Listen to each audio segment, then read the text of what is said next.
Reading is taken from Exodus chapters 14 and 15. As Pharaoh drew near, the Israelites looked back, and there were the Egyptians advancing on them. In great fear, the Israelites cried out to the Lord. They said to Moses, "Was it because there were no graves in Egypt that you have taken us away to die in the wilderness? What have you done to us, bringing us out of Egypt? Is this not the very thing we told you in Egypt? Let us alone, and let us serve the Egyptians. For it would have been better for us to serve the Egyptians than to die in the wilderness." But Moses said to the people, "Do not be afraid. Stand firm, and see the deliverance that the Lord will accomplish for you today. For the Egyptians whom you see today, you shall never see again. The Lord will fight for you, and you have only to keep still." Then the Lord said to Moses, "Why do you cry out to me? Tell the Israelites to go forward. But you lift up your staff and stretch out your hand over the sea and divide it, that the Israelites may go into the sea on dry ground. Then I will harden the hearts of the Egyptians, so that they will go in after them. And so I will gain glory for myself over Pharaoh and all his army, his chariots and his chariot drivers. And the Egyptians shall know that I am the Lord, when I have gained glory for myself over Pharaoh, his chariots and his chariot drivers." The angel of God, who was going before the Israelite army, moved and went behind them, and the pillar of cloud moved from in front of them and took its place behind them. It came between the army of Egypt and the army of Israel. And so the cloud was there with the darkness, and it lit up the night. One did not come near the other all night.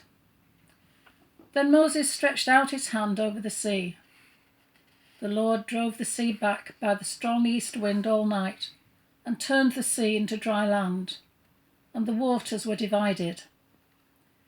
The Israelites went into the sea on dry ground, the waters forming a wall for them on their right and on their left. The Egyptians pursued and went into the sea after them, all of Pharaoh's horses, chariots, and chariot drivers. At the morning watch, the Lord in the pillar of fire and cloud looked down upon the Egyptian army and threw the Egyptian army into panic. He clogged their chariot wheels so that they turned with difficulty. The Egyptians said, "Let us flee from the Israelites, for the Lord is fighting for them against Egypt."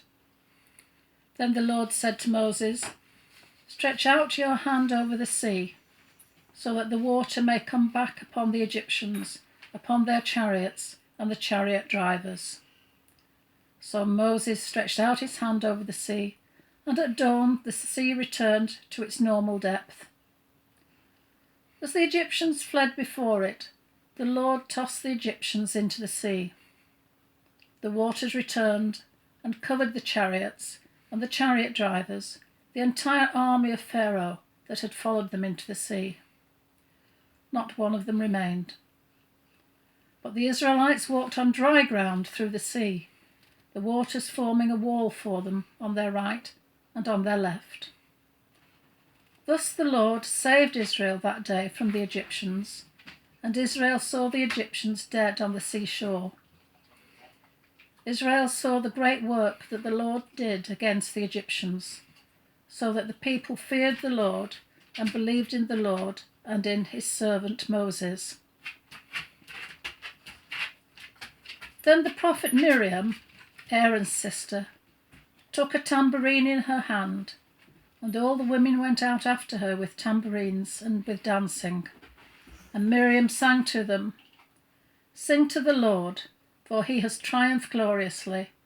Horse and rider he has thrown into the sea."